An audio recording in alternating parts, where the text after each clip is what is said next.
Ya, pemirsa, untuk mengetahui perkembangan terkini terkait kasus pembunuhan Angelin, kita telah terhubung melalui sambungan telepon dengan Kapolda Bali Irjen Pol Roni F. Sompi.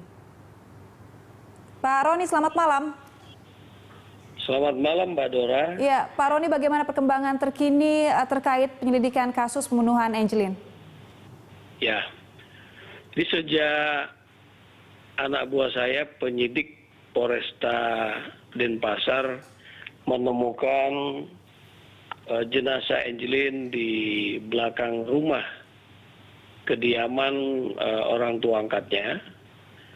Kita sudah memeriksa 7 orang yang betul-betul kita nilai dekat hubungannya dengan Angelin, baik orang tua angkatnya, kakak-kakak angkatnya ada 2 orang, saksi, pembantu dan penjaga, juga 2 orang yang kos di kediaman tersebut. Itu kita masih lakukan pemeriksaan selama 1 kali 24 jam ya waktu kita untuk melakukan pemeriksaan terhadap ke-7 orang tersebut. Di samping itu kita masih terus menunggu hasil pemeriksaan kedokteran forensik ya, hasil otopsi.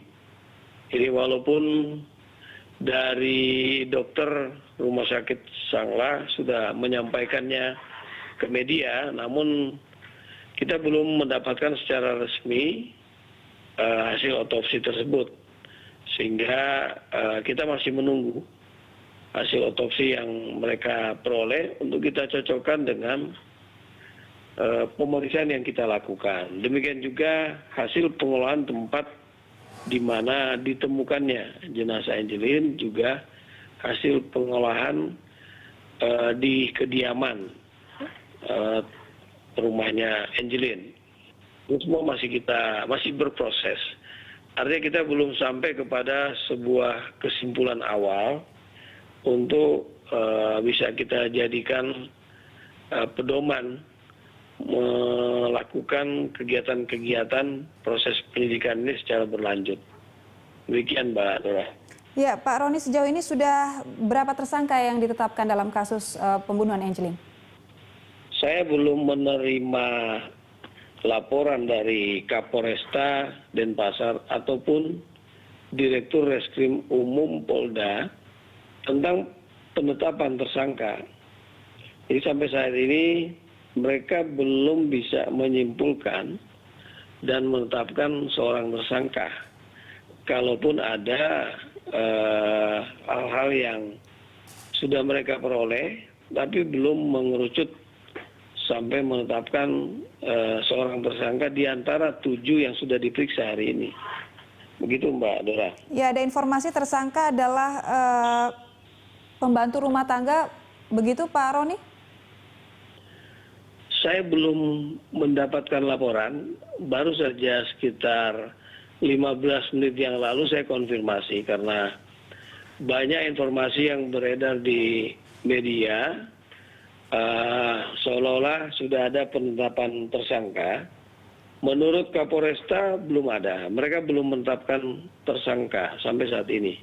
Namun demikian saya akan tanyakan lagi kepada anggota, apabila mereka menetapkan seseorang sebagai tersangka itu harus ada bukti permulaan yang cukup. Jadi bukti permulaan yang cukup itu tidak hanya sebuah pengakuan tersangka, karena urutan alat bukti yang sah sesuai dengan pasal 184 KUHP itu keterangan terperiksa yang sebagai tersangka itu urutan nomor 5. Urutan nomor 5. Jadi kita harus mendapatkan 2 alat bukti yang sah yang bisa menguatkan untuk kita jadikan dasar menetapkan seseorang sebagai tersangka. Itulah yang menjadi dasar sehingga sampai saat ini menurut saya belum ada penetapan sebagai tersangka. Begitu, Mbak Dora. Baik, Pak Roni, terima kasih atas informasi Anda di Jurnal Malam Berita 1. Selamat malam. Baik.